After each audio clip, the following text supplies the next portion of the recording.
had Ultimate Warrior, we've had Dynamite, we've had and Jake Jake Snake Roberts, who we're talking about today as well. So yeah, a dark and few Mick weeks. Foley, I guess, if you want to, Yeah, you want to lump in. he was He the was A that was A as and E dark one. a story as there was, aside from Jake and the molestation and all that other stuff. Yeah.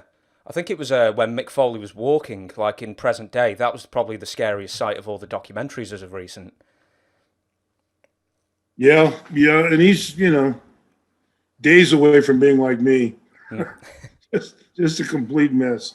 I So, just I don't understand. He doesn't seem like he's overly not a crazy ego. He wasn't working for he was just I don't know what is he wanted to be the best he could or to make an impression to have a good match, but he sacrificed so much of his body, so much of his future.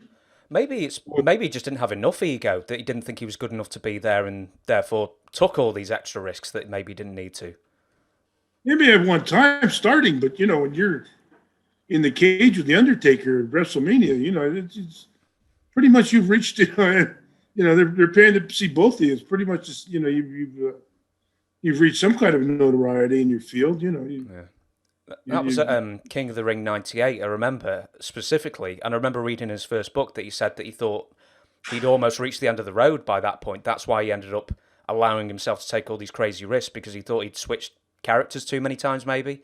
And his latest character switch didn't get much of a reception at all. He was a real pliable character who could lose without losing all his steam or all the heat that he had. He was a guy that was able to lose a match here and there, a big match. So it's I don't he had a beautiful family. Seemed to care about his family. I worked with him one time with Herb Abrams, one of that Herb Abrams productions. He came up there for Herb, and he hadn't been around. I don't think WCW or NWA or certainly not the WWF by that time. It was WCW the But first time. I've heard him. I'm sorry. It was WCW the first time. So I think he went to Dallas, then WCW for like maybe 6 months or a year, and then he went to UWF briefly. Before Herb Abrams. Oh Yeah. well, I don't know, but I didn't know him, but I'd heard about him. Where he slams you on the outside on the floor, and then jumps backwards off the apron, and you roll out of the way, and he lands on his back on the cement floor or wooden floor, whatever it was.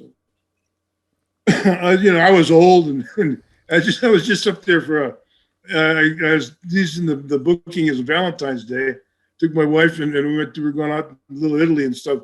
So I was booked. I think that was the weekend I was booked with him.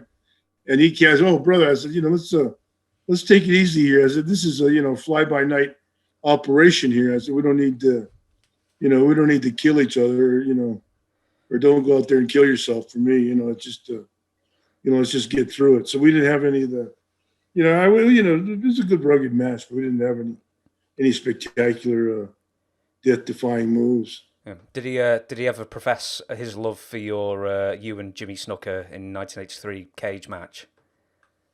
I've heard that. On several of his interviews, and he liked that bump I did, the bump I did where I hung myself. Where he lost his ear. Yeah. That was his fault. That was all his fault. All he had to do was get back on the apron, get his feet back from the air, and kick himself back up.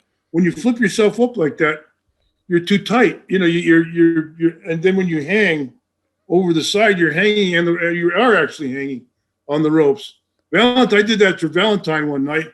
He started grabbing the ropes and shaking them. I said, "Oh," and I started going off. And I said, "Oh God, I'm going to pass out in front of."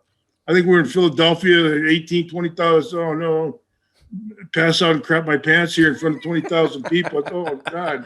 So I got to work my way back out of it and flip myself back into the ring. But yeah, if you pull yourself out like that, boy, you get a good chance of losing an ear the way he did. Yeah. Do you remember who was the first person to do the head between the ropes thing? Oh, that was old. That's an old.